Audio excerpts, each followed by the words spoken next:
Hello mga idols. Madalas ka bang magpa-carwash or ikaw lang nag-DIY sa pag-carwash ng sasakyan mo? Alam niyo, lahat tayo nagpapa-carwash, no? Kasi siyempre hindi naman hinahayaan na maging madumi yung ating sasakyan. Ako kasi nagpapa-carwash ako sa car wash shop, pero ginagawa ko lang yun kapag nagmamadali na ako or pag alam kong hindi ko na kayang linisin yung loob ng sasakyan ko, hindi ko na kaya. So ipapaubaya ko na sa shop para sila nang bahala kasi meron silang vacuum doon. Ako naman dito mayroong vacuum pero maliit lang. Ngayon, itong video na i-share ko sa inyo, hindi naman to tutorial, hindi naman ako magtuturo ng kung ano yung tamang pagka-carwash kasi lahat tayo alam na natin yung pagka-carwash, di ba? So, ang gagawin ko lang, i-share ko lang yung aking diskarte at yung experience ko sa pagka-carwash, pagka-DIY, no? So, may mga natutunan din ako, may mga bagay din palang dapat ingatan kapag nagka-carwash tayo. So, may mga do's and don'ts pa rin. So, but again, disclaimer, lahat tayo may kanya-kanyang style ng pagka-carwash, no? So, hindi ako magsasabi rito na mali yung ginagawa mo at mali yung ginagawa ko. Basta ako share ko lang yung experience ko sa pagka-carwash, right? Pero bago pala ako magpatuloy, kung hindi ka pa nakasubscribe sa aking channel, mag-subscribe ka na. Press the subscribe button, yun nandito. And also press the notification bell para ma-update ka sa mga susunod ko pang videos. So, may mga videos pa akong iba.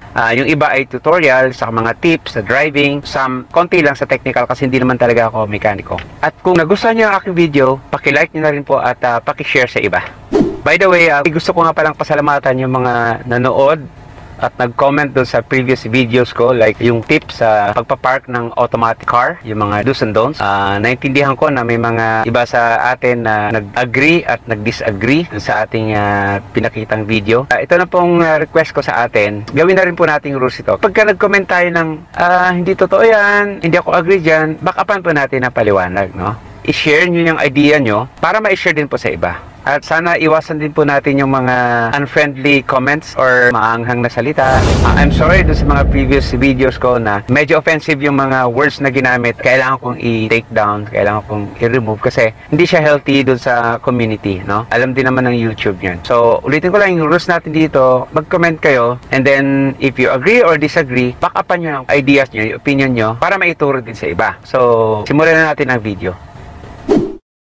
Karaniwang ginagawa sa mga car wash shop, no, ang standard na ginagawa nila yung lilinisin mo nila yung labas, no. Yan ang inuuna nila. Ika-car wash nila buong body ng kotse and then pagkatapos yan, isusunod nila yung interior, no. Doon sila magba-vacuum, doon sila magpupunas ng loob at minsan panghuli yung tire block. So wala namang sinasabing etong dapat unahin mo at etong dapat pahuli mo. Nasa diskarte po natin yan kung alin po ang dapat ating unahin at kung alin ang mas beneficial dun sa ating paglilinis sa ating kotse. So usually ako pag nagdi-DIY ako sa paglilinis ng kotse ko ay mas inuuna ko yung loob para pag malinis na lahat sa loob, pag pinahuli ko yung sa labas, at least wala na akong mga makukuhang dumi pa sa loob na pwede pang makadumi doon sa mga nilinis ko na. So eto, inuna ko muna yung sa loob. So ang una kong ginawa ay tinanggal ko yung mga matings niya, no, sa loob. Pinagpag ko dahil marami itong alikabok. In fact, para mas lalong luminis ay binras ko pa ito. Yan, binras ko pa para mas lalong luminis. Pagkatapos nun ay isinunod ko na yung paglinis doon sa mga sahig niya, sa mga upuan. Yan, gamit ang small brush. Okay? Pwede rin naman na ang gamitin natin ay vacuum. Kung kaya naman kasi ng brush yung mga alikabok at mga bato-batong maliliit sa loob, pwede yung gamitan ng brush. Pero may mga parts na hindi kaya ng brush at kailangan talaga ng gamitan ng suction. So kailangan ng vacuum. So ito namang part na to, yan sa dashboard, sa mga panel board, hindi naman natin pwedeng gamitan ng brush yan kasi abrasive yung brush, baka magasgas. So ito ginamitan ko ng duster, no, para hindi masyadong abrasive. So the rest ay ginamitan ko na ng vacuum. Yan, especially kapag kayo mga talagang hirap siyang makuha ng brush. So of course, kailangan buksan din natin yung mga ilalim. Yan, katulad nito, medyo mabibigat to, minsan hindi makuha sa brush to, so kailangan to ng suction. So gumamit ako ng vacuum dito sa part na to. So minsan kailangan ding ipagpag tong mga upuan kasi yung minsan nanunuot yung alikabok sa loob. So dahil natapos ko na yung magba-vacuum sa loob, nalinis ko na pati mga matings at saka yung mga sahig, isusunod ko na yung washing, no? Washing sa labas ng kotse. So mas maganda kung gumamit tayo ng water hose na pressurized para at least hindi tayo mahirapan na tanggalin yung mga alikabok or yung mga kumakapit na dumi. So better din na yung sa garage natin, meron tayong provision ng gripo para lang pang car wash. So para hindi tayo mapapagod sa kakahakot ng tubig sa timba.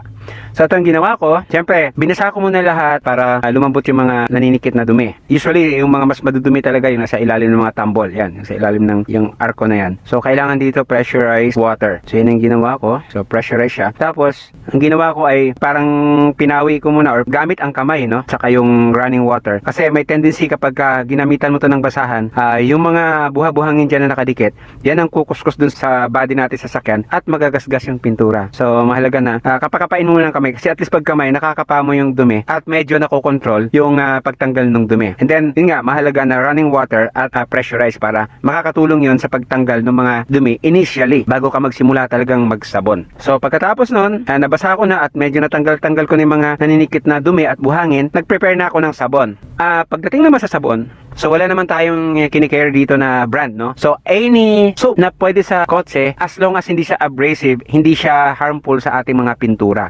So, hindi na ako magsasabi ng any brand, no? Kung ano yung brand na alam nyo na maganda sa kotse, yun ang gamitin nyo. So, yan. Gumamit ako ng improvised na pangsabon. Usually, ang ginagamit dito yung foam, no? Pero ito, yung sinusuot sa kamay, yun ang ginagamit ko. So, actually, pwede rin yung gawin yun. Medyas na makapal.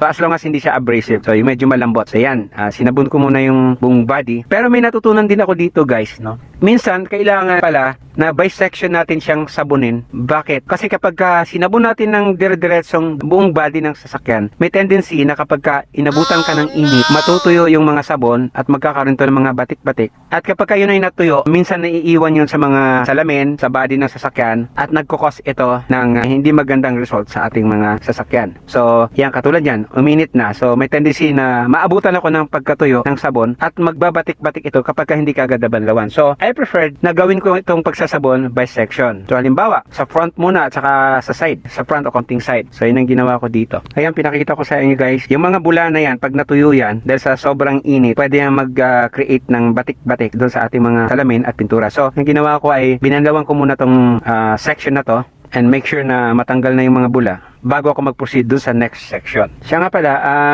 hindi naman siya compulsory na gumamit talaga ng hose, pero mas maganda kasi pag may hose. Pero kung wala naman tayong ganitong hose, pwede naman tayo gumamit ng timba, tabo, as long as mabanlawan lang natin ng maayos.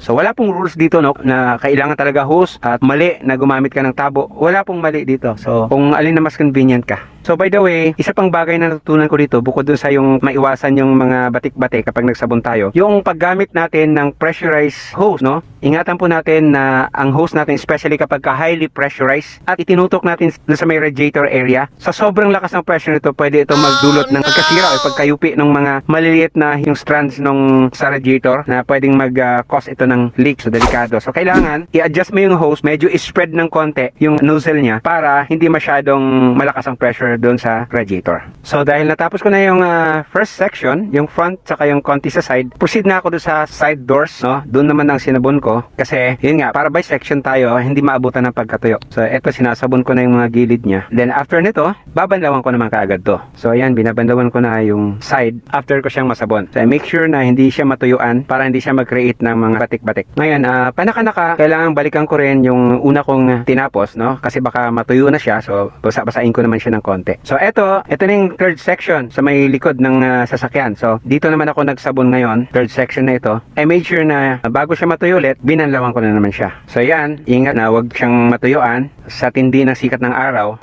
By the way, wala naman talagang rules dito sa pagbabanlaw na kung gaano kalakas ang pressure. Well, yung iba, they prefer na gamitin yung malakas na pressure para mas madaling ma-wipe out yung mga sabon. Pero depende pa rin yan. Kung halimbawa, kung di naman natin kailangan, gusto natin magtipid, pwede natin hinaan. Yung iba nga gumagamit ng timba Depende sa atin kung paano natin siya binabanlawan. So as long as sigurado tayo na tanggal yung mga sabon. So next na section ay yung sa front right side, no? Ito na yung last section at saka yung sa fender sa unahan. So ito na yung huli kong sinasabon. And of course, sinama na rin yung mga gilid-gilid, yung mga singit-singit yung sa pinto, yung malapit sa stepboard. So kailangan yan. Hindi natin pwedeng pagpaliban yan. Kailangan natin isama yun sa pagsabon. Ayan, banlaw na. Yan, so yun na yung last section na ating sinabon at binanlawan. So I think na nasabon at nabanlawan na natin ng buong body. So ang ginawa ko na lang ngayon is parang follow up lang na banlaw para sa buong body naman ito, kasi may tendency na yung iba natuyo na hindi pa siya napupunasan. Kasi bago natin siya punasan, dapat meron pa siyang tubig, basa pa siya, hindi yung natuyo na siya. So after kong malinis lahat ng section, inulit ko na lang siya ng banlaw yung buong katawan naman ng sasakyan. Yung iba dito, no, yung sa car wash nakikita ko, binubuhusan nila ng isang punong timba. Yun ang panghuli nilang banlaw. Yun ang ginagawa nila. nila. So, pwede ko rin siyang gawin. Ang ginawa ko na lang, binanlawan ko na lang lahat, paikot yung kotse. So, bilang final na banlaw in preparation sa ating pagpapatuyo. And bago nga pala tayo magpatuyo ng sasakyan, i-consider din natin yung paligid niya. Kung malinis ba, maraming sabon, kasi pwede kang madulas dyan. Or habang nagpapatuyo ka, at kapag putik-putik yung sa mga paligid mo, pwedeng tumalsik ulit sa body ng sasakyan. At as much as possible, wala masyadong istorbo sa paligid habang tayo magpapatuyo. So, ngayon ay kunin na natin yung pampatuyo. Ito yung chamois. Sabi nila chamois, no? Maraming chamois yung iba. So, ano man ang tawag dyan, ano man tamang pronunciation dyan. So, basta pamunas ng sasakyan. Alright. So, ito yung absorbent na pangpatuyo ng sasakyan. Ito yung ginagamit natin. As much as possible, wag tayong gumamit ng mga ordinaryo lang na basahan na pwede siyang makagasgas sa ating mga pintura. So, yan. Pinapatuyo na natin. Mas inuna ko yung mga salamin bago siya matuyuan. At sinunod ko yung mga paint section, yung sa body. So, yan. Okay, so after kong napatuyo, pinalo up ko naman sa loob, no? Pinunasan-kasang kulit, especially sa mga dashboard, mga panel board, console boxes. So, yun yung pinaka-final. Dahil mukhang nalinis ko naman na lahat, dito ko na ibabalik yung mga mattings niya sa harap at sa likod. Yan. Yan, ang linis na, no? Ang ganda na tingnan, no? Ngayon, kung may extra time ka pa, kung kaya mo pa, pwede mong linisin din yung loob ng hood, no? Yung sa engine bay. Pero, hindi naman necessarily na linisin mo lahat to, kasi kung lahat ay engine wash na po yun. Engine detailing na. So, yung mga gilid lang na inaabot ng tubig, yan, katulad yan, mga gilid yan, usually, inaabot ng tubig yan habang tayo ay nag-i-spray. Kapag nainitan yan, kapag umandar na yung makina, so yung mga bakat ng tubig ay naiiwan. Tapos tingnan din natin, no, kasi may mga drainage to na minsan nasisiksikan ng mga dahon. So pag nagbara yan, madederail yung tubig, hindi siya pupunta doon sa drainage. So may tendency na kumalat yung tubig at bumaha. Sana po nagustuhan niyo ang aking video. Like, comment, share, and then subscribe. Thanks for watching.